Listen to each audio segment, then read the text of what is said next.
அதிகமா time waste பண்ற ஆளா நீங்க? அப்ப இந்த கதை உங்களுக்கு தான். ஒரு ராஜா அங்க இருக்க மக்களுக்கெல்லாம் உதவி செஞ்சுட்டு இருப்பாரு. அந்த மாரி ஒரு உதவி செஞ்சுட்டு இருக்க ஒரு கூட்டத்துல ஒரு நண்பர பாக்குறாரு, பழைய நண்பர. அவர பார்த்து பேசிட்டு இருக்கப்ப, "எப்படிப்பா இருக்க? உன் குடும்பம்லாம் எப்படி இருக்குன்னு?" அவரு பேசிட்டு இருக்காரு. நண்பரும் ரொம்ப வருத்தப்பட்டு, "இல்ல அரசரே, ரொம்ப கஷ்டமா இருக்கு. யாருமே என்ன நம்ப மாட்டேன்றாங்க. எனக்கு எந்த வேலையும் சரியா கிடைக்கல." அப்படின்னு சொல்லி வருத்தப்படுறாரு.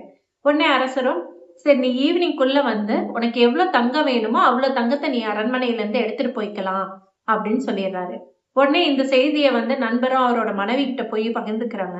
அப்படி சொல்றப்ப அவங்க 2 பேருமே ரொம்ப ஹாப்பியா இருக்காங்க. உடனே அவரு "நீ ஃபர்ஸ்ட் சாப்பாடு ரெடி பண்ணு. அத சாப்பிட்டு நானு கிளம்புறேன்" அப்படின்னு சொன்னோனே, அவங்களும் அத ரெடி பண்ணிடுறாங்க. 2 பேரும் நல்லா ஹாப்பியா சந்தோஷமா சாப்பிட்டுட்டு, ரொம்ப டயர்டா இருக்குன்னு ஒரு 5 நிமிஷம் படுக்கலாம் அப்படின்னு சொல்லிட்டு கொஞ்ச நேரம் படுக்குறாரு அந்த நண்பரும்.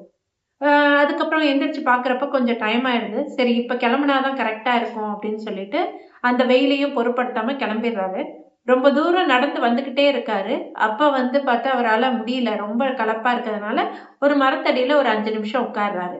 திரும்பவும் அவரு அந்த களைப்புனால படுத்து உறங்கிடுறாரு. அப்புறம் எந்திரிச்சு பார்த்தோம்னா, சாயங்காலம் ஆகிருது. இருட்டுற டைம் ஆயிருது. என்னடா பண்றதுன்னு அவசர அவசரமா அந்த மூட்டையெல்லாம் கொண்டு வந்த மூட்டையெல்லாம் எடுத்துக்கிட்டு வேக வேகமா ஓடுறாரு. அரண்மனை கதவும் க்ளோஸ் ஆயிருது. ரொம்ப வருத்தப்பட்டு அழுதுகிட்டு அந்த அரண்மனை வாசல்லயே அவர் அப்படியே உட்கார்ந்துகிட்டு அழுதுகிட்டு இருக்கப்ப, ஒரு கை தோள்ல தட்டி கொடுக்குது. என்னன்னு பார்த்தா அவரோட நண்பர். திரும்பி அவர்கிட்ட சொல்றாரு, "நீ இன்னைக்கு கத்துக்கிட்ட பாடம் நான் உனக்கு குடுக்க வேண்டிய தங்கத்தோட அதிகமானது.